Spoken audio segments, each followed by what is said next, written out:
Mira, la primera vez que yo fumo marihuana, somos un grupo de amigos del colegio que decimos probémosla todos. Y eso es una ruleta rusa. Y mientras todos probaron y de pronto fumaron un par de veces y ya salieron de la duda y listo, se acabó, a mí se me quedó pegada. Pero hubo un momento en particular donde a mí me arrinconan dos amigos, me confrontan muy fuerte y me dicen, te vas a quedar solo. O sea, ni tu familia ni nadie ya va a querer estar ahí para ti. Las cagado con todo el mundo y es hora de que replantees tus comportamientos porque pues ya no te falta nadie por traicionar, por hacerle daño, porque esto pues digamos no lo había hablado antes como explícitamente.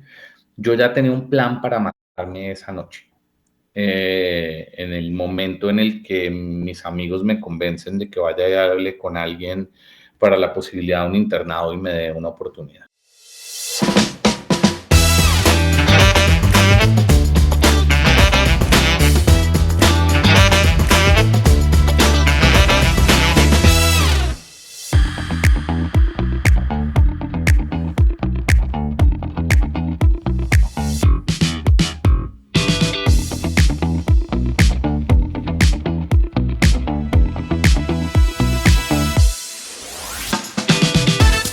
Bienvenidos a otro episodio más de 40 y Dele, tu podcast de cuarentones.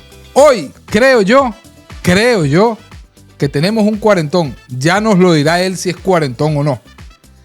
Por los momentos, recuerden que salimos a nombre de Soho Studio. Como pudieron ver, si usted tiene un restaurante o trabaja con comida, Soho Studio, o sea, yo, es la gente que le va a hacer ver su comida como Dios manda, porque la gente come por los ojos.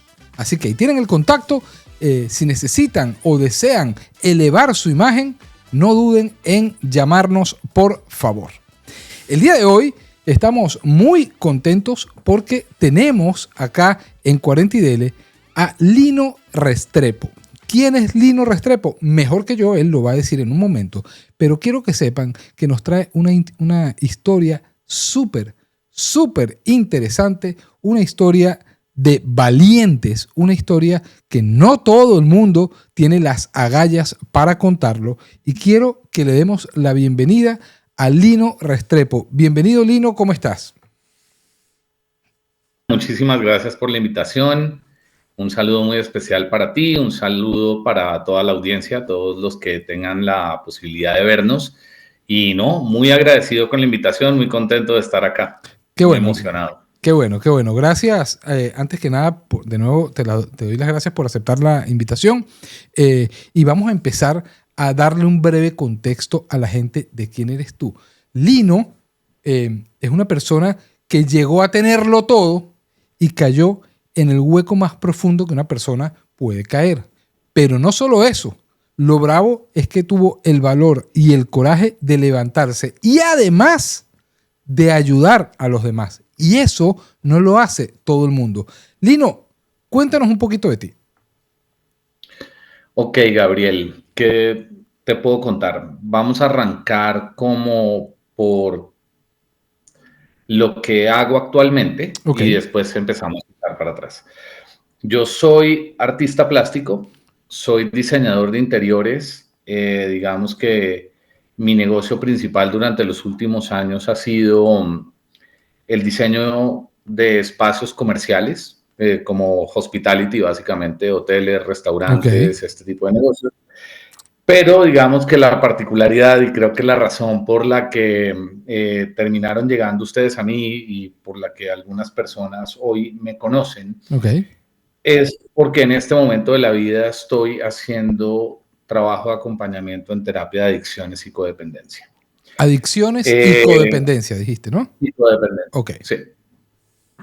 Ya pasaremos a definir un poquito, a sí. dar contexto brevemente de qué es la codependencia, porque no hay como mucha información allá afuera al respecto del tema, pero básicamente yo termino llegando a esto como parte de mi propio proceso. Yo soy adicto en recuperación, Ok, y digamos que mi adicción tiene muchos matices y ha tenido diferentes etapas, ha tenido momentos donde la sustancia o el comportamiento ha sido variable, y he pasado por diferentes etapas de tratamiento y de crecimiento, y lo que hice fue agarrar ese dolor, esa situación, lo que me correspondió vivir, y ponerlo al servicio de otras personas que están pasándola mal y que están atravesando situaciones de vida complejas, con temas de adicción o con temas de codependencia o dependencia emocional. Sí. Eso es básicamente. Soy colombiano, bogotano, efectivamente 40, ya casi 40. Estoy rayando en el borde. Me quedan más o menos 6 meses en la década de los 40. Ok. Tengo 49 años.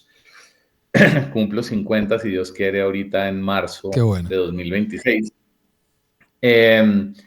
Digamos que he tenido una vida movida, por Sí. decirlo de alguna manera, Sí. con matices, turbulenta, pero también de grandes aprendizajes y triunfos, Ok. digamos. Ok. O sea que digamos Ese es como que, el concepto. sí, digamos que has sabido ver el vaso medio lleno después de todo lo que has podido pasar. He aprendido a ver el vaso medio Exacto. lleno. Digamos que es parte de lo que me sostiene hoy en día. Yo durante mucho tiempo de mi vida viví desde la queja y desde la carencia, desde la victimización, la autocomiseración, eh, responsabilizando al universo, al mundo y a los demás de mis tragedias, pues, Sí. y de las cosas que me sucedían. Y digamos que un poco lo que ha sucedido conmigo en los últimos años es asumir responsabilidades, Sí. entender cuál es mi cuota de participación Ok. en las cosas que me han ocurrido, y a partir de asumir esa responsabilidad, como te decía hace un rato, poner esa experiencia al servicio de otras personas. Ya esa es como básicamente la situación, como un cambio de mentalidad a partir de generar cambios en mi comportamiento. Ok. Es como el resumen de la Ok. historia. Ahora, Lino, cuéntame una cosa. Cuando tú hablas de que tú eres un adicto en recuperación, hay muchos tipos de adicciones. ¿Eres adicto a qué? A ver, yo cuando me presento en grupo, no sé si tú sabes cómo funciona una dinámica de grupo de alcohólicos o de No, narcóticos anónimos. no. Básicamente, group therapy, ¿cierto? O sea, si tú ves en las películas o en lo que sea, es un grupo de gente reunida en círculo, y cada que alguien va a intervenir en la reunión se presenta, ¿cierto? Entonces, hola, soy fulano, soy alcohólico, hola, soy fulano, soy adicto, hola, soy fulano, soy ludópata. Yo me presento como, hola, soy Lino y soy adicto a todo lo que me saque de la realidad. Wow. Yo entiendo la adicción como un todo, ¿me entiendes? No como un comportamiento o una sustancia específica. Ok. ¿Qué es lo que pasa? En diferentes personas se manifiesta de diferentes maneras. En el caso mío, yo te diría, Gabriel, que he pasado por todas las adicciones posibles. Y cuando digo a todas las adicciones posibles, no me refiero a todas las sustancias posibles, me refiero a todas unas sustancias de predilección, pero pues digamos que he tenido problemas con alcohol, he tenido problemas con drogas, he tenido problemas con ludopatía, que es la adicción al juego de azar. Sí. He tenido, digamos, desórdenes o adicción a comportamientos sexuales, ¿me entiendes? Al teléfono, a las redes sociales, a, mejor dicho, todas las manifestaciones compulsivas que tú te puedas imaginar. Entonces, en ese orden de ideas, yo tengo una definición muy particular de la adicción, que tal vez ya la había comentado en otro podcast en el que tuve la posibilidad de estar, y es que yo entiendo la adicción como un topo, ¿vale? Tú le tapas un hueco y él busca por dónde asomar la cabeza y salir y manifestarse de otra manera. Entonces, para mí, o como yo entiendo esto, el consumo o el comportamiento es solo la punta del iceberg. ¿Me entiendes? Es la manifestación de algo más complejo que tienes adentro, entendiendo que la adicción es una enfermedad de las emociones, que tiene una particularidad, y es que es la única enfermedad tipificada por la OMS que es autodiagnosticada en el mundo. No te la puede diagnosticar ningún médico, ningún especialista. El único que te la puedes diagnosticar eres tú mismo. Para saber que soy un adicto a algo, la primera persona que tiene que empezar a reconocerlo soy yo mismo. Por supuesto. No va a venir un médico a decirme, no, tú eres adicto. No. No, no. Digamos, hay comportamientos Sí. que son como característicos de los adictos y te pueden sugerir que puedes llegar a tener problemas de adicción o que lo revises o que lo pienses o yo no sé qué, pero nadie te puede diagnosticar. Y ahí es donde está el principio del problema, porque digamos que en la mayoría de los casos de los adictos todo el tema se empieza a empeorar a partir de la negación. Entonces, y diciéndotelo desde mi propia historia, durante mucho tiempo yo negué mi condición de adicto, ¿cierto? Yo estuve en negación, o no sé si la condición de adicto como tal, pero más bien como una negación del problema, de que yo no pudiera resolverlo por mí mismo. Entonces, nos vamos a empezar a ir un poquito más atrás en el tiempo, y cuando, digamos, yo me di cuenta que era un problema serio con mi consumo de alcohol y drogas, y a mí me fue ofrecida ayuda, yo lo primero que dije fue, yo quiero dejar de consumir cocaína, pero yo no quiero dejar de beber. Tenía 19 años, Gabriel, calcula. O sea, imagínate uno a los 19 años pensando una vida sin volverse a tomar un trago. Entonces, como que a mí eso me hacía ruido en la cabeza.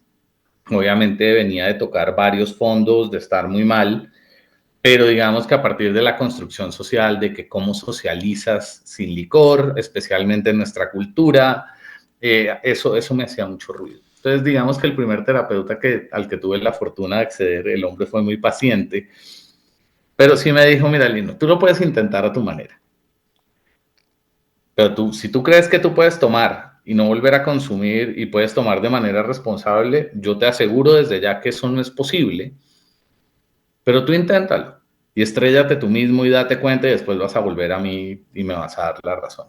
Y efectivamente así sucedió, Gabriel. Yo duré 3 meses solo tomando trago, obviamente desbocado, claramente no era responsable de mi consumo, pero al cabo de 3 meses se me presentó la ocasión de volver a consumir cocaína y terminé volviendo a caer. Recaíste.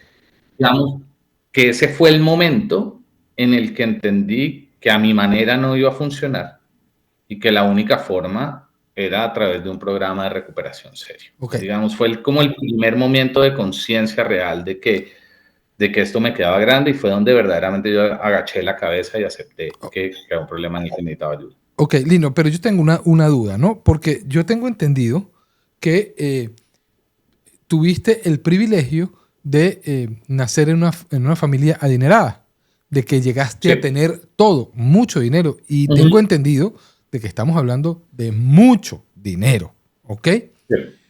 ¿Cómo se supone, cómo le explicas tú a la gente, Lino? Porque hay gente que no lo sabe. ¿Cómo le explicas tú a la gente que alguien que nace en un entorno privilegiado también tiene carencias? Carencias, digamos, afectivas, carencias emocionales. ¿Cómo puede caer alguien en ese estado teniéndolo todo? ¿Qué respuesta nos puedes dar tú? Yo esto lo he pensado mucho, Gabriel. Eso es un análisis que yo he hecho además porque pues no solo tengo mi caso, sino porque yo he tratado con cualquier cantidad de adictos que han venido de diferentes entornos, de diferentes clases sociales, etcétera, etcétera.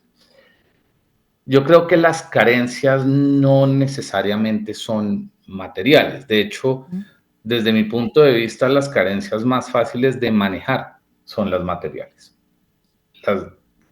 Ahí las puedes trabajar más fácil. Y ni siquiera son carencias afectivas, porque en mi hogar también hubo mucho amor. Digamos que las carencias mías eran emocionales y tenían que ver con la relación conmigo mismo, con mi autoconcepto, con mi entendimiento del merecimiento, en un tema de comportamiento.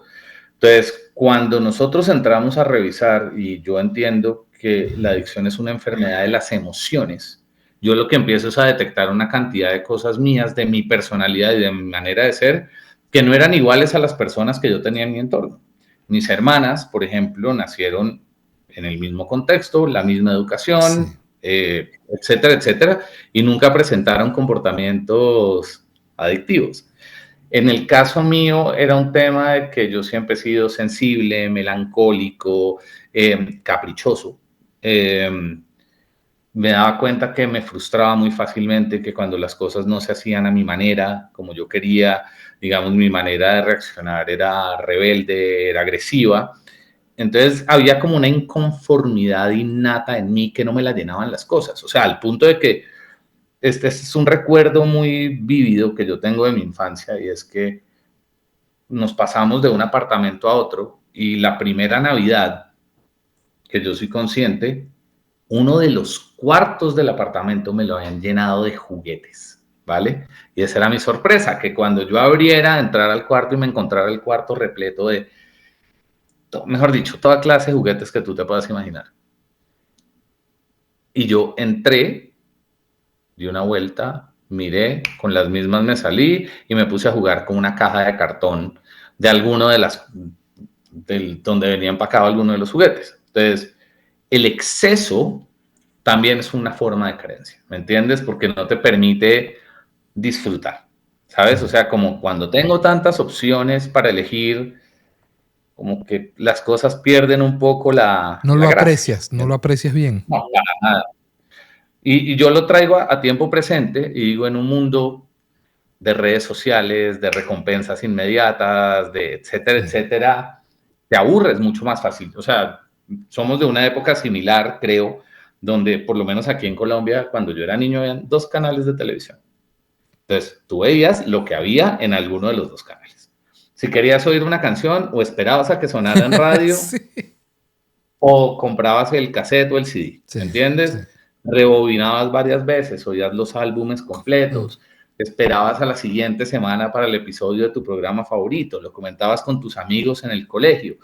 Eh, si necesitabas a alguien, lo llamabas por línea fija y si no estaba en la casa, le dejabas un mensaje, ¿sabes?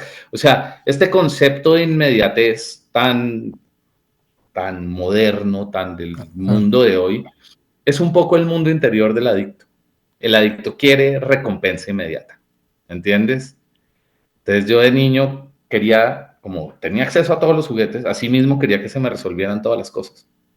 Y nunca tuve como claridad con respecto a mis límites y en ese orden de ideas me volví impositivo, agresivo, inclusive medio injusto con mi familia también, que buscaba cómo complacerme, pero lo que no nos estábamos dando cuenta era que no había forma de claro, complacerme, porque claro. para mí nada era suficiente.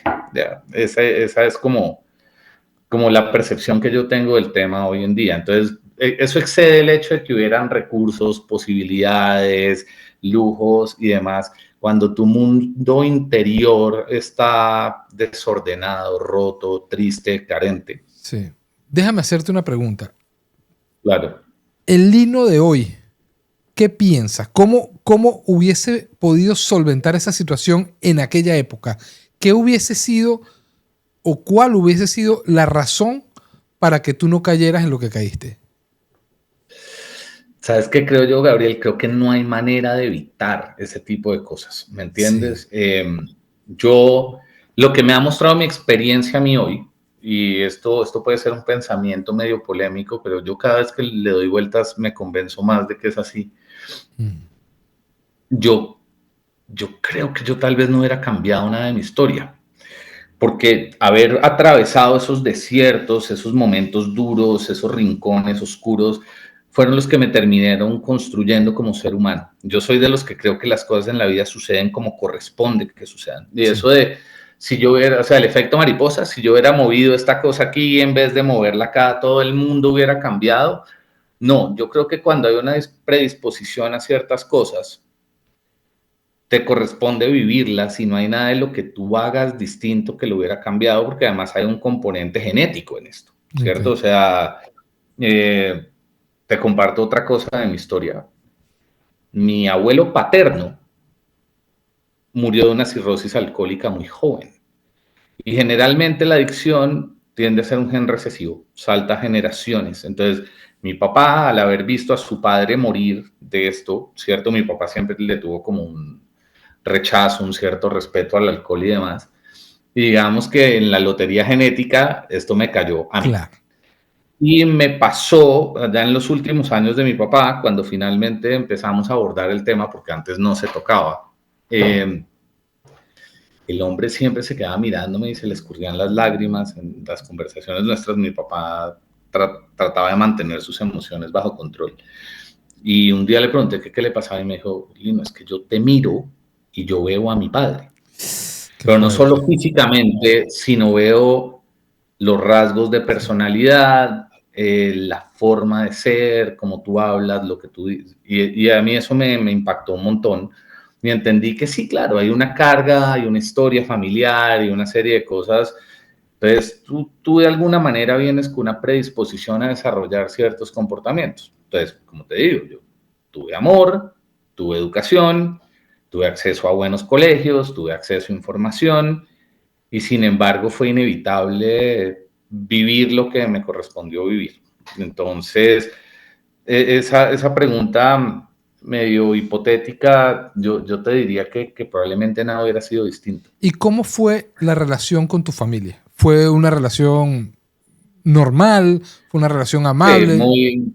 muy saludable, muy amorosa. O sea, digamos que mi papá no estuvo muy presente porque él y mi mamá se separaron cuando yo tenía 4 años. Entonces él venía y nos pasaba a buscar los fines de semana y a veces íbamos como a la finca con él y demás. Pero digamos que el grueso de la educación y de esos años de formación estuvieron del lado de la familia de mi madre, que era un gran matriarcado. 2 tías, mamá, la abuela, ¿sabes? Sí, sí. Hermanas mujeres, o sea, el único varón que realmente había por ahí era yo. Entonces, claro, yo acaparaba mucha de la atención también. Y yo creo que esos factores también influyen, Gabriel, porque te malcrían, o sea, quieras o no, hay un Sí. componente que en tu educación y hay una cierta dosis de machismo inherente, muy latinoamericano, de el hombre no hace determinadas cosas. Además estamos hablando de una época, digamos, ¿qué años fueron esos? ¿Los 90? No, los 80s. O sea, yo nazco en el 76. Mi infancia, o sea, digamos, mis recuerdos conscientes empiezan como desde el año 82, más o menos. O sea, que toda esta etapa de formación emocional y demás, y todo el tema de la familia, ponles la década de los 80, donde claramente el mundo era otro mundo, totalmente diferente al Sí, que conocen las generaciones de hoy en día. sí. Eh, Eso me hace sonar viejo. Ma- Estamos, Cuarentón estamos para arriba. mayores. Ajá. Entonces, pero sí, una familia muy amorosa, una mamá, pues sí, había educación, había disciplina, por supuesto que me castigaron, en esa Sí, época claro. todavía se acostumbraba que a uno lo corregían con correa, o sea, no, para mí eso era normal, pero digamos que en medio de todo, situaciones que tú digas, no, grandes traumas, No, para no. nada. Ah, A mí me gusta el desorden, ¿me entiendes? O sea, yo soy una persona que siempre le ha gustado la trampa, lo malo, lo que está sí, mal hecho, lo que te dicen por ahí no es, ahí es donde me ahí más gusta rápido. asomar la cabeza. Pero Uh -huh. qué interesante que tengas la, entre comillas, frialdad de reconocerlo, porque eso puede ser un buen aliciente para la recuperación. Uh -huh. Es muy importante eso.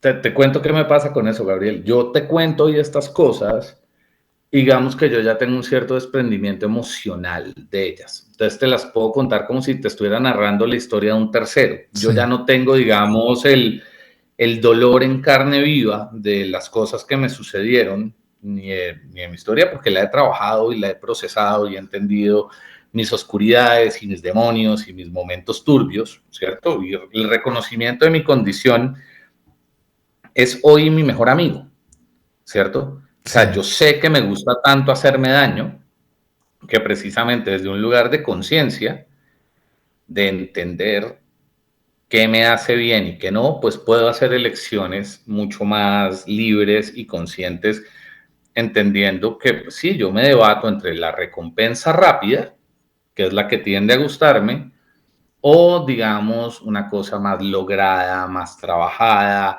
de satisfacción más prolongada y permanente, de lograr cosas y ya no seguir persiguiendo emociones fuertes. ¿cuál fue la edad más donde hubo un comportamiento con más excesos para ti? Es que depende. O sea, digamos que con respecto a mi consumo, los 18 años fueron terribles, terribles, terribles. Pero yo paré muy joven, yo paré a los 19 y eso solo iba a tender a escalar. Eso lo tengo clarísimo. O sea, mi comportamiento era cada vez más errático, mi consumo era más fuerte, o sea, era complejo. Pero digamos que mis comportamientos adictivos más destructivos, donde había menos control y demás, yo te diría que suceden más o menos entre el año 2015 y 2018, que es cuando yo dejo de jugar. Unos 30 años tendrías.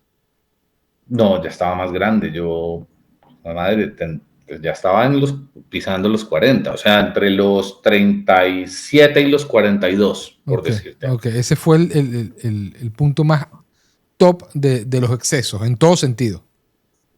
Sí, lo que pasa es que yo tengo periodos súper extremos, ¿me entiendes? Entonces yo, por ejemplo, en 2012, que conocí a mi segunda esposa, perdón, la conocí en 2010, pero yo me caso en 2012, yo estaba súper metido en un tema de la iglesia, entonces ya me había ido al otro extremo, ¿me entiendes? Entonces regulaba todos mis comportamientos, yo iba a la iglesia 3 veces a la semana, jugar no era una opción, consumir, o sea, pero también desde un lugar súper compulsivo, ¿me Claro. entiendes? Entonces es todo o nada, entonces paso Sí, de el desorden absoluto a la casi santidad, claro. entonces el moverte entre esos extremos y no saber navegar grises, yo creo que es lo que muchas veces hace que caigas en comportamientos erráticos y autodestructivos. Claro, entonces, pero yo estoy viendo que tú eres exactamente eso que acabas de describir, una persona de extremos, todo o nada, en todo sentido, ¿no? Ujú. Cuéntame una cosa, Lino. ¿Qué papel jugaron tus amistades en ese momento para ti? Al revés, mis amistades generalmente fueron una buena influencia. O sea, mis amistades generalmente trataron de rescatarme, ¿me entiendes? En ese sentido he sido muy afortunado. Yo era el que dañaba, el que envenenaba a mis amigos, ¿me entiendes? Entonces, el primer cigarrillo de marihuana que se fumaron mis amigos fue conmigo, ¿me entiendes? Algunos. Entonces, no, ven, prueba la cocaína, ven, haz esto, ven, vamos al casino. O sea, yo era la mala influencia. Eh, de alguna manera ellos siempre buscaron hacerme entrar en razón, siempre buscaron como rescatarme de alguna manera, tranquilizarme. Y yo renuente, eh, muy renuente a la... ¿Me fui? No, Aló. no, aquí estás, perfecto. Ok. Muy renuente a la situación. eh, Buscaba la forma de evadir la ayuda, pero siempre había gente que me quiso mucho y que tendió a quererme ayudar, Gabriel. O sea, que yo te diga malas influencias en mi vida, realmente no había. Yo he sido muy afortunado en dar con gente muy amorosa. Y entonces, ¿cómo llegas tú al momento? Mira, la primera vez que yo fumo marihuana, somos un grupo de amigos del colegio que decimos, probémosla todos. O sea, y eso es una ruleta rusa, Sí, ¿me entiendes? sí. Y mientras todos probaron y de pronto fumaron un par de veces y ya salieron de la duda y listo, se acabó, a mí se me quedó pegada la aguja. Por eso te digo que esto es un tiro al aire, Sí. ¿sabes? Pruebas y tú no sabes si vas a quedar enganchado. Entonces, cuando tú me preguntas en cuanto a temas de prevención y demás, ¿qué le digo yo a la gente? No te arriesgues a averiguar, ¿me entiendes? Porque como puede que no pase nada, si llega a pasar, pues las consecuencias son graves. Entonces, sí, siempre fue como muy de iniciativa mía. Sí. Pasé por enfrente de un casino y bueno, a ver, ¿cómo será esto? ¿Sabes? Y yo solito, no es que nadie me invitó, yo, bueno, Cali, me gustó y me llamó la atención. Y así como con todo, lo que voy descubriendo yo es haciendo como mi propia búsqueda, obviamente en edades donde el nivel de conciencia no era muy elevado y la vida era como lo que venga, y pues realmente en ese momento yo no era consciente del riesgo que Claro. estaba corriendo. Además que a esa edad uno se siente inmortal, ¿no? Que no le va a pasar nada. Invencible, que nada te va a pasar, Sí, que no tienes problema, que todo lo manejas. Sí. sí. Entonces, Lino, ¿cuál fue el punto de quiebre? ¿Qué fue lo que pasó? Que tú dijiste, coño, yo tengo que cambiar. Aquí tiene que pasar algo y yo tengo que cambiar mi actitud porque si no, no sé dónde va a parar todo esto. A ver, digamos que yo soy muy afortunado en el sentido de que yo siempre, bueno, uno, a mí Dios nunca me ha soltado la mano, yo soy muy creyente y creo que he tenido ángeles protegiéndome a lo largo de toda mi vida y porque yo creo que hay un propósito para mí. Pero básicamente, que esta es la hora que todavía no entiendo cómo, yo nunca volví a consumir. Yo eso sí es una cosa que me he puesto a pensar mucho y digo, ¿qué tal que yo jugando me hubiera dado por volver a tomar trago, por volver a meter, mejor dicho, no estaría aquí contándote el cuento. Esa Sí, es la única conclusión a la que llegué. sí, Entonces yo dije, si yo estoy teniendo estos comportamientos con respecto al juego en sano juicio, ¿cierto? O sea, con claridad mental, sin ningún tipo de drogas ni nada de por medio, y yo no logro controlar mis comportamientos, eh, claramente aquí hay una cosa para atender. Digamos que yo ya había tocado muchísimos fondos muy graves jugando, muy, muy graves. Eh, pero hubo un momento en particular donde a mí me arrinconan dos amigos y básicamente me confrontan muy fuerte y me dicen, te vas a quedar solo. Ni tú, o sea, ni tu familia, ni nadie ya va a querer estar ahí para ti. La has cagado con todo el mundo, básicamente. Y es hora de que replantees tus comportamientos porque pues ya no te falta nadie por traicionar, por hacerle daño, por yo no sé qué. Y en ese momento me sentí muy arrinconado, estaba muy endeudado y muy angustiado por el tema de la plata, sabiendo que ya las oportunidades se me estaban agotando. Y básicamente, que esto, pues digamos, no lo había hablado antes como explícitamente, yo ya tenía un plan para matarme esa noche. En el momento en el que mis amigos me convencen de que vaya y hable con alguien para la posibilidad de un internado y me dé una oportunidad. Yo ya tenía el plan, ya sabía qué pastillas me iba a tomar, en qué cantidad, etcétera, etcétera. Hoy pensándolo, no sé si al final hubiera llevado a cabo el plan, ¿cierto? Pero por lo menos la idea estaba. la idea estaba.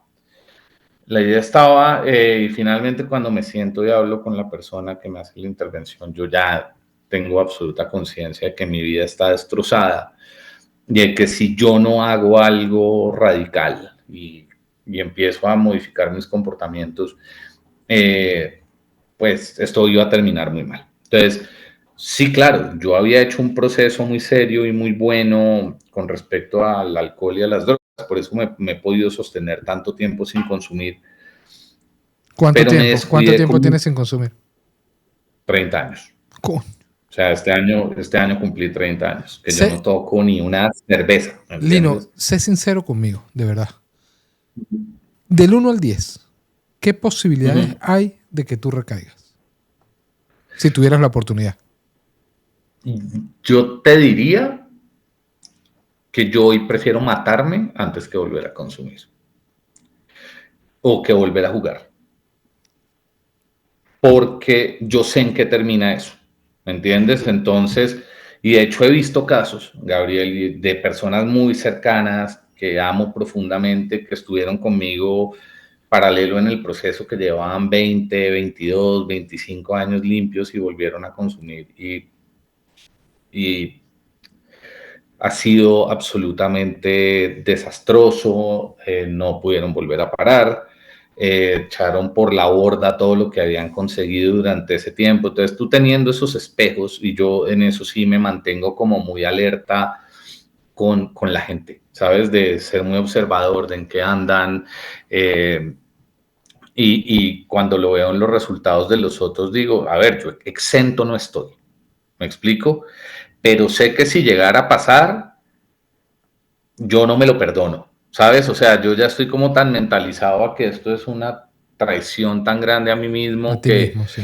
que yo preferiría morirme, básicamente. O sea, y cuando te lo digo no es literal que voy a coger un revólver y me voy a pegar un tiro, o sea, que le estoy haciendo como apología al suicidio, para nada. Lo que estoy diciendo es, yo sé que mi consumo escalaría tan rápido y la culpa me ganaría tanto que yo en muy poquito tiempo no estoy vivo.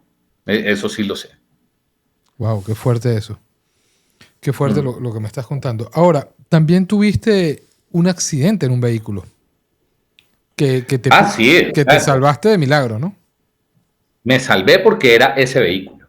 O sea, era un Porsche 82 que las latas eran tanque de guerra, ¿me entiendes? O sea, era un carro de carreras disfrazado de calle, pero que tenía, bueno, y porque tenía el motor en la parte de atrás, porque donde el motor está en la parte de adelante, yo no estoy contando el cuento. O sea, se dieron muchas cosas, pero digamos, esa fue una de tantas historias, de tantas, Gabriel, donde yo no me di, no controlé, donde yo llevaba 3 días sin dormir, donde yo pasaba días enteros en el casino, donde lo único que me importa, mira, o sea, para explicarte la mente de un adicto, jugar me importaba más que mi hija, que mi mamá, que mi familia, que mi mujer, que lo que fuera, que mi trabajo, o sea, no me importaba nada. O sea, cuando a ti te controla una adicción, el lugar número 1, 2, 3, 4 y 5 de tu mente lo ocupa ese comportamiento.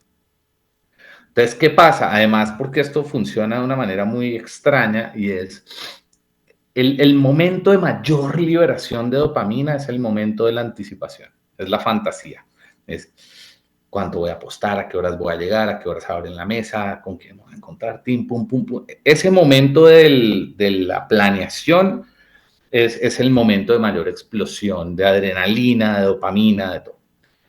Cuando ya llegas y empiezas a ejecutar la acción, perdón, sí, tienes como un momento de descarga, pero es muy efímero, ¿cierto? Y no es el punto máximo. Y después tiene un bajón terrible independientemente de si ganas o pierdes. Además, porque cada vez el nivel de satisfacción es menor. Entonces tienes que repetir la acción Y más subir más, seguido, subir más. más frecuente, más cantidad, entonces ya no te sirve jugarte $500, te tienes que jugar 1000, ya no te sirve jugarte 1000, te tienes que jugar 2000 y hasta donde te permita el casino jugarte, ¿me Sí. entiendes? ¿Cuál fue Entonces, la porque ahí cantidad, vas la a mayor poner cantidad de dinero que tú apostaste? en una noche 30,000, $40,000, o sea, si lo traemos a cambio del día de hoy, más o Y menos. los perdiste. Pero muchas veces gané, es que ese es el tema. Entonces yo podía ganarme tranquilamente $20,000 en 2 horas, en 3 horas, pero no me servían, ¿me entiendes? Ahí es donde está el tema. Tú no estás jugando por la plata, Exactamente. tú necesitas replicar las sensaciones, como lo mismo. A ti no te sirve una botella de trago, a ti te sirve hasta estar bruto, hasta estar tumbado, inconsciente, a ti no te sirve una fiesta de 3, 4 horas con tus amigos y irte a dormir. No, mientras todo el mundo se iba a dormir, mi fiesta duraba 3 días, hasta que el cuerpo ya literalmente no me daba más, tenía que dormir un poquito, recargar batería y cuando me levantaba tan con todo desbaratado que la única forma de resolver era volviendo a hacer lo mismo otra vez para no volverme a sentir mal, ¿me Wow. entiendes? Entonces esto es la única forma de tapar el dolor, el hueco, lo que sea, el vacío, el roto, es repitiendo la acción. Más consumo, más juego, más lo que sea. O sea, es como, es evadiendo estar contigo, es no queriendo sentir, es buscando huirle a tus emociones. Entonces, pues ese era como mi estado permanente, no sintiendo, queriendo no estar, o sea, es como la manera más fácil de explicártelo. Yo siento, yo creo que, por lo que me estás explicando, que el consumo de alguna sustancia se equipara a la ludopatía. ¿Sientes el mismo efecto?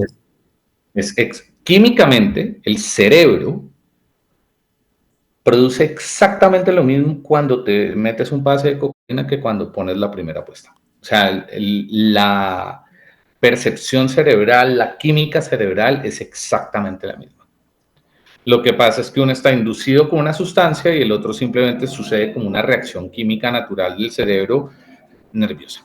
¿Me entiendes? Pero la sensación es exactamente la misma. Y la única forma de verdaderamente resolver esto a largo plazo o mediano plazo, Gabriel, es trabajando tus emociones, conociéndote, entendiéndote, perdonándote, perdonando a los demás, sanando tus relaciones, haciendo las paces con tu vida. Mira, hay una frase que te quiero compartir que a mí me cambió la vida y que me quitó un peso muy grande encima. Y es, yo estaba hablando con un gran amigo de recuperación, teniendo una conversación así profunda de estas charlas y yo no sé qué. Y en esa conversación yo le pregunto a mi amigo, ven, ¿tú por qué me quieres? Y él me decía, mira, Lino, yo no te quiero por lo que tú eres, yo te quiero a pesar de lo que tú eres. Y yo, un momentico, ¿cómo es esto? Y me dijo, sí, querer a alguien por sus virtudes es muy fácil, pero tú verdaderamente amas a otra persona cuando tú lo quieres a pesar de sus defectos. Y eso para mí fue una gran lección de aceptación, Gabriel, porque empecé a entender que el primero que no se aceptaba era yo, al punto de que yo no entendía por qué mis amigos me querían, por qué mi mamá me quería, yo sentía que yo no merecía. Y cuando me dicen, no importa, porque es que yo lo que veo es tu corazón, ¿cierto? Yo lo que quiero no son tus acciones, sino empiezas a decir, ok, yo no tengo que demostrar, yo no tengo que vivir en función de ser adecuado, de encajar, no, ya te vas quitando pesos y pesos y pesos de encima y en la medida que te quitas esos pesos de encima, empieza a llegar una paz a tu corazón que te deja como replantearte la vida y salir adelante, ¿entiendes? Ya no necesito, pues obviamente no sucede inmediatamente, es lógico, Claro. pero empiezas a encontrar cosas que te llevan a reemplazar, en el sentido de, ok, adentro de mí están las sensaciones que yo busco afuera, las respuestas están en mí y en enfrentar mis emociones y porque el resto es como un saboteo permanente, es viendo a ver cómo me puedo hacer más daño y pues obviamente en el proceso dañar a todo tu entorno, hacerle daño a toda la gente que te Por quiere. supuesto, por supuesto. De lo que perdiste en su momento, ¿qué es lo que aún te arrepientes de haber perdido? Materialmente nada. No O materialmente, sea, no tiene que ser materialmente. no la dignidad. O sea, es que cuando tú pierdes la dignidad, lo pierdes absolutamente todo. Cuando tú actúas de formas que no son decentes, que no se alinean con tu sistema de valores, que es tuyo, es personal, ¿me entiendes? O sea, para ti de pronto el valor más importante es este y para mí este otro, pero cuando tú te Claro. estás fallando a ti mismo y estás pasando por encima de aquellas cosas en las cuales tú crees profundamente, te das cuenta de que no hay límites, yo creo que ese es el momento más duro. O sea, cuando dices, ok, yo perdí la dignidad, yo perdí la decencia, yo perdí el respeto y el amor por mí mismo y por la gente que quiero. Y yo creo que esa es la pérdida más grande. O sea, y esa es la que más duele y la que más cuesta reparar.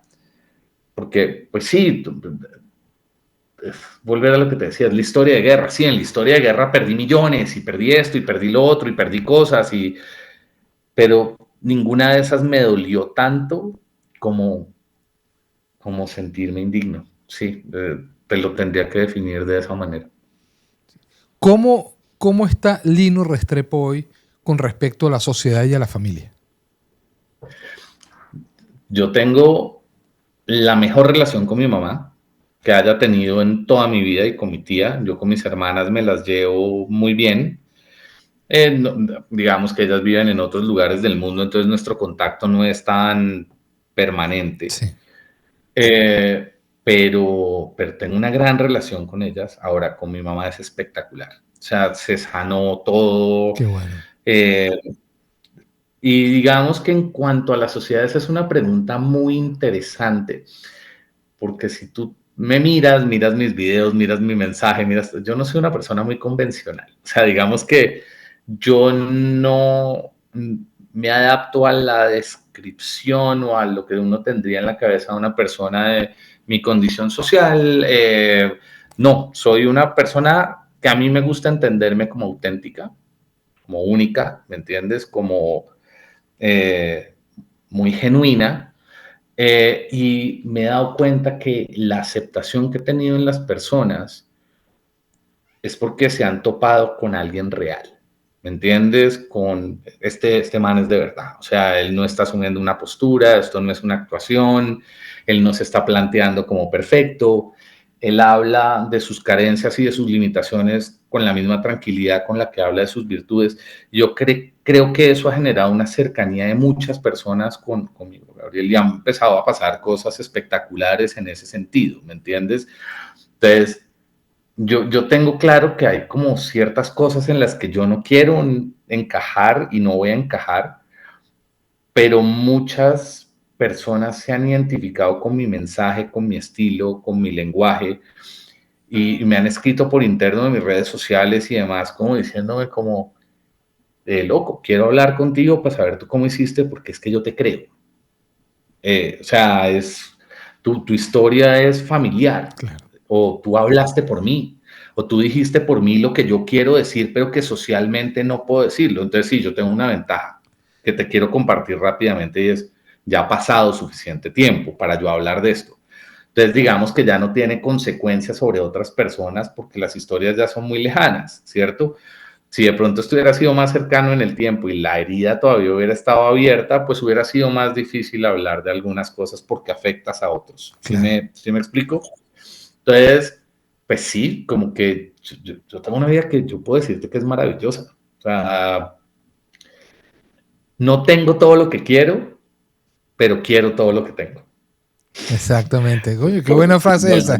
Qué buena frase esa. Ahora, ¿qué te hace sentir a ti cuando tú recibes una llamada, cuando recibes un mensaje de alguien pidiéndote ayuda, de alguien pidiéndote un consejo? Mira, es lo que me hace sentir vivo. Es la razón de ser de mi vida, ¿me entiendes? Es lo que me da propósito. Mira, te voy a compartir algo que me pasó antes de ayer. Me llegó un domicilio y el domiciliario me dice, Lino, yo he visto tus videos en TikTok y yo tengo un problema de ludopatía muy serio. Wow. Y yo estoy seguro que no me encontré contigo por casualidad porque yo te vengo siguiendo hace mucho tiempo y no sabía cómo contactarte y necesito que me digas cómo salgo de esta vaina. Entonces, como que cada vez que yo dudo, digo, mierda, ¿por qué estoy haciendo esto? ¿Será por reconocimiento? ¿Será por ego? ¿Será por...? Siempre me llega alguna señal, ¿me entiendes? Alguna vaina de usted cállese y haga su trabajo. O Sí. sea, usted es un instrumento. Y la verdad es que todos los días, o sea, yo te digo, o día de por medio, sucede alguna cosa extraordinaria que me refuerza que este es el camino, que hay personas, y te lo garantizo, va a haber gente de tu audiencia que aún no sabe quién soy yo, que no ha visto mis Claro. otros videos, que no ha visto mi otro podcast, que va a decir, loco, yo me identifico con este mensaje y quiero tener la tranquilidad o por lo menos el camino o las respuestas o lo que sea que encontró este man al poder salir de estas adicciones y vencerlas. O sea, hay esperanza para mí. Y yo creo que en ese orden de ideas estamos haciendo una labor muy importante y eso sí se lo agradezco al mundo moderno y es que cada vez le podemos llegar a Claro, más gente. así es. ¿Entiendes? Sí, pero fíjate una cosa, Lino, hace rato tú estabas hablando de que tu caso no pasó a mayores porque tú creías que tú tenías una misión acá. Y ahí está clarita la misión tuya. Esa es tu misión.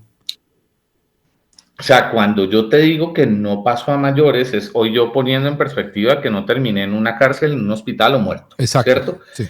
Pero que estuve al borde de todas esas cosas 1.000.000 de veces, o sea, es como me llevé al límite, algo me salvaba, algo, hoy no, hoy yo tengo esta misión, yo entiendo que mi vida fue preservada precisamente como con la responsabilidad de llevar este mensaje a cualquier cantidad de personas que todavía sufren.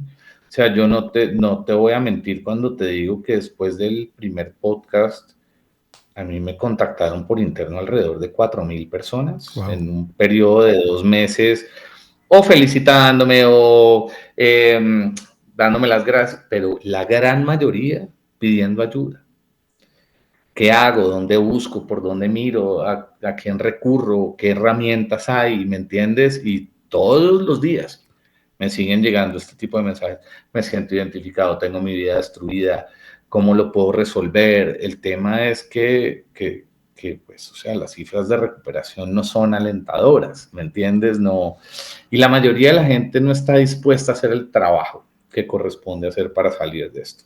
Pero ¿tú crees que la sociedad latinoamericana, y hablo de sociedad latinoamericana porque tú vives en Colombia, yo soy venezolano, está preparada para prestarle la ayuda al que tiene esta o al que sufre esta condición? No, como sociedad nos falta un No, montón, o sea, como humanidad nos falta un montón, ¿me entiendes? O sea, yo creo que ni siquiera en países más desarrollados hay los recursos necesarios para afrontar esta problemática de manera consistente ni responsable.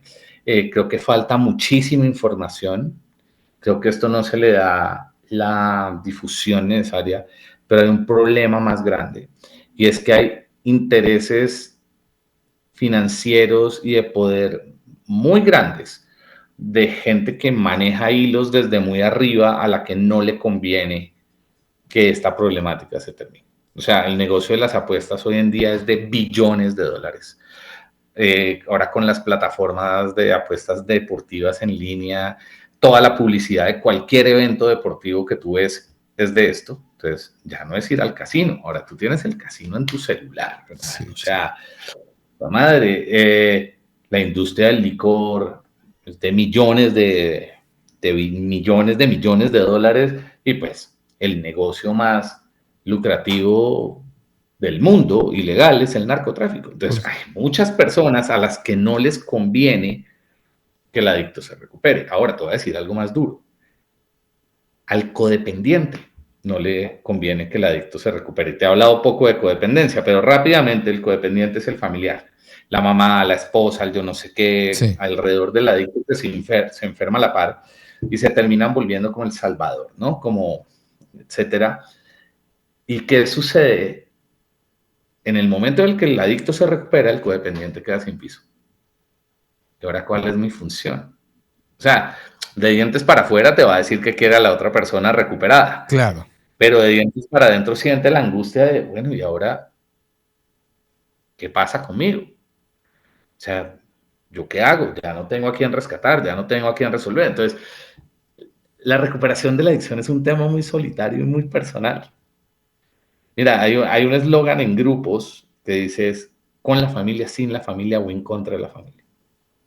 Porque además hay muchas familias que no entienden y no aceptan determinadas cosas. Pero oye, ¿cómo es posible que tú no te puedas tomar un trago? La gente normal se toma un trago. O sea, ¿cómo es que tú no lo vas a controlar en una Navidad?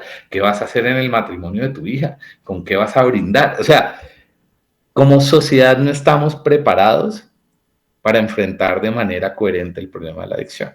Hay demasiadas como condiciones sociales. Entonces, sí, esto es un camino solitario. Pero entonces, Y la, dime, perdón, dime, adelante. Ahí está la no, que la importancia. única forma de transitarlo, la única Perdón. forma de transitarlo es con alguien que haya pasado por ahí que te entienda realmente. Exactamente, a eso voy. Que está ahí clarita la importancia de la labor que tú estás haciendo.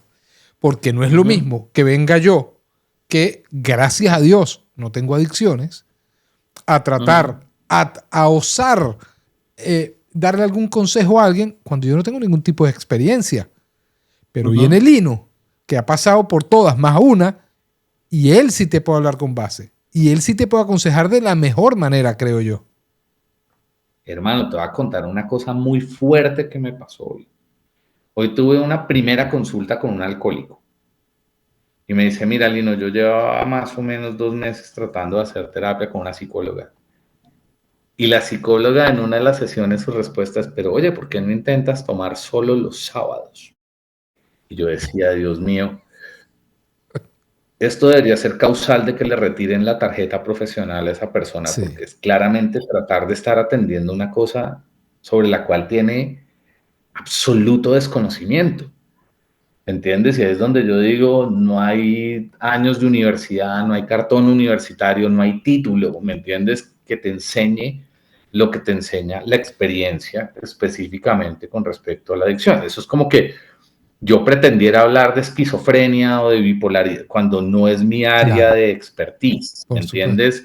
O yo fuera a recetar a alguien con una medicina psiquiátrica, por más de que yo haya tomado todas, no es lo que me corresponde a mí. Entonces, es un tema tan delicado y Porque como te digo, hay tanta desinformación. es que tú mismo lo dijiste, falta la humanidad. La humanidad es lo que hace falta. Sí. Lino, para ir cerrando, cuéntanos un poco qué tipo de ayuda prestas tú, a quién. Pero antes de que me respondas eso, quiero que me respondas otra pregunta que se me vino a la mente rapidito. Y es, yo como familiar de un adicto, como padre de un adicto, como tío de un adicto, ¿cómo puedo detectar que mi familiar, que mi amigo, que mi pariente está teniendo ese tipo de problemas? Esa es una pregunta muy difícil, pero te la voy a tratar de responder de la manera más simple posible. Hay pequeños cambios en el comportamiento de la persona que te pueden dar señales, ¿entiendes? Okay. Que se vuelva vacío, que deje de contestar, que se encierre en sí mismo, que si era una persona muy sociable y de un momento a otro ya no quiere socializar, que se queda encerrado en su cuarto, que ya no viene a las reuniones familiares. O sea, hay pequeños comportamientos, pero más que detectarlo, porque eso se termina siendo muy evidente con el tiempo, es ¿qué hago yo como familiar? ¿Cierto? ¿Qué hago yo como... Y entonces y aquí voy a ser súper claro, muchas de las consultas que me llegan es ¿cómo ayudo a mi esposo? ¿Cómo ayudo a mi hijo? Yo lo primero que les pregunto es, ¿su esposo se quiere ayudar? ¿Su hijo se quiere ayudar? ¿Son Sí. conscientes de que tienen un problema? No, entonces no hay nada que hacer. El día que, ay, pero entonces ¿yo qué hago? Llévelo a enfrentar consecuencias, échelo de la casa, termine la relación, retírele el apoyo económico. Ay, pero yo ¿cómo le voy a hacer eso a mi ser querido? Pues la única, usted me está preguntando cómo lo ayuda, esa es la forma de ayudarlo, llevándolo al límite, a que enfrente consecuencias, a que se estrelle con sus acciones, porque mientras él se siga saliendo con la suya y siga cayendo parado, no va a hacer nada. Mira, hay un dicho que dice, adicto con techo y comida, adicto para toda la vida. Y no hay nada más cierto, ¿me entiendes? Es mientras yo tenga mis cosas resueltas y tenga quien me arregle los problemas, pues yo no voy a buscar ayuda. Claro. Si enfrento consecuencias, pues obviamente me tengo que pellizcar. Y es como por ahí. Entonces, la forma de detectar es cambian, notando determinados cambios en los patrones de comportamiento. Por la forma de ayudar es haciéndolo enfrentar consecuencias, Sí. básicamente. Sí, definitivamente entonces esto es un viaje eh, muy, muy personal que cada uno tiene que enfrentar, obviamente buscar ayuda, pero lo primero es reconocerse como adicto y, y nada, y ponerse los pantalones bien puestos y enfrentar las consecuencias, ¿no? Y por Uh supuesto -huh. recibir la ayuda de la familia. Pero en el caso tuyo, ¿cómo ayudas tú a los adictos? Mira, ¿qué es lo primero que yo hago? Yo lo primero que le aclaro a toda la gente que me llama, que me consulta o lo que sea, es que les digo, yo no soy un profesional de la salud mental. Eso es lo primero que quiero que sepas. Yo no estoy titulado, yo no soy psicólogo, yo no soy psiquiatra. Yo vengo siendo una especie de consejero de adicciones, ¿vale? Que ha desarrollado un modelo de trabajo alrededor de mi propio, del que hice yo, ¿vale? Y le he ido incorporando otras herramientas que he ido encontrando en la vida. Entonces, que cuando viene una persona voluntariamente, que quiero salir de esto, que tengo ganas de que me ayudes y demás, yo le planteo hacer una sesión de valoración que tiene una duración más o menos de hora y media, Ok. donde se desprenden varias cosas. Lo primero es que yo determino, después de escucharlo, si yo soy la persona adecuada para acompañarlo o si yo tengo otra sugerencia del tipo de tratamiento que creo que necesita. Pero lo segundo y más importante es, supongamos que tú eres una persona con un problema, Gabriel, y me buscas, en esa sesión tú darte cuenta si tú conmigo conectas de verdad, no por la historia que viste en el podcast, ni por la historia que ves en mi Instagram, sino ya en el contacto uno a uno, si tú después de escucharme sientes que yo soy la persona adecuada para ayudarte y que conmigo lo vas a poder intentar. Y si esas dos condiciones se dan, yo les propongo un programa terapéutico, ¿me entiendes? A veces las personas no tienen los recursos, entonces los mando a un grupo de alcohólicos anónimos, de jugadores anónimos, porque digamos que yo no creo en el sistema de salud mental público. Cuando es por tu seguro o lo que sea, te dan una consulta de 15 minutos, un psicólogo que necesita salir del paso y atender 45 pacientes en un día, te vuelven a dar consulta para dentro de 3 meses. O sea, esto es serio. Esto es una vaina que necesita ser abordada rápido. Entonces, si no tienes el recurso financiero para pagarte, digamos, un internado, una terapia particular, yo no sé qué, hay grupos de jugadores anónimos, de alcohólicos anónimos, de narcóticos anónimos, de gastadores anónimos, de sexólicos, o sea, hay de todo. Es buscar un grupo cerca de ti. Entonces yo lo que hago es que les planteo opciones y posibilidades, pero lo que sí siempre voy a decir es levanten la mano, busquen ayuda, no se queden callados. Si le estás pasando mal, si te está doliendo, si te sientes identificado con esta historia, haz algo. O sea, pero busca ayuda competente. ¿Y la ayuda que tú prestas es personal, 1-a-1, o puede ser en 1 a línea? 1, sí. ¿Y puede ser en línea? No, claro, o sea, yo la mitad de los asesorados que tengo están por fuera de Colombia. O sea, lo que pasa es que si viven en Bogotá, yo sí prefiero atenderlos presencial, pero tengo gente en Estados Unidos, tengo gente en Australia, tengo gente hoy empecé con alguien en Manchester, ¿me entiendes? O sea, tengo personas en todo el mundo que me han contactado y con las que estoy trabajando. Qué bueno. Entonces sí, hay la posibilidad de hacerlo virtual. Perfecto. Dale un consejo para finalizar. Lino, dale un consejo, una recomendación a esa gente que en estos momentos está coqueteando con la idea de consumir algo, de probar algo, de irse esta noche al casino a apostar algo. ¿Qué consejo le darías tú? Si no estás enganchado todavía, no te arriesgues. Y si estás enganchado y ya te está doliendo, levanta la mano y pide ayuda. O sea, son los únicos 2 consejos que te puedo dar. Si no lo has probado, no lo pruebes, porque el riesgo que corres es demasiado grande. Y si ya esto te atrapó, busca la salida cuanto antes, porque esto nunca termina bien. O sea, no hay finales felices posibles aquí, eso es lo único que sé. Todas las consecuencias, todos los finales, todos los desenlaces de esto son trágicos. Entonces, evita. Y si tienes un problema con tu comportamiento, que sientes que tienes patrones compulsivos, etcétera, etcétera, busca asesorarte cuanto antes para darle manejo, porque sí es un tema de vida o muerte, es delicado, es difícil, es complejo, destruye vidas y es mejor, es de valiente saber levantar la mano y pedir ayuda cuando se necesita. Eso es más valiente que aguantarme. Eso es verdad, eso es verdad. Lino, muchísimas gracias por haber estado acá, por tu tiempo. De verdad, esta conversación me hubiese podido quedar 3 horas más aquí. No, ojalá en algún momento nos podamos volver a sentar, porque creo que hay mucho más para hablar, ya lo miraremos. Claro, ojalá tenga buena recepción, a la gente le llame la atención y nos dé para seguir conversando. Claro que sí, claro que sí.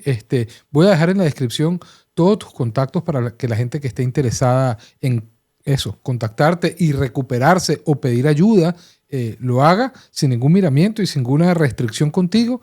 Y bueno, nada, de nuevo te envío un gran abrazo.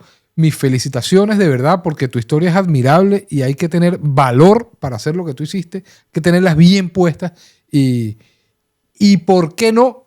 Yo me siento orgulloso de haberte conocido y de haberte tenido acá en el podcast, porque no todo el mundo tiene el coraje que tú tienes, de verdad.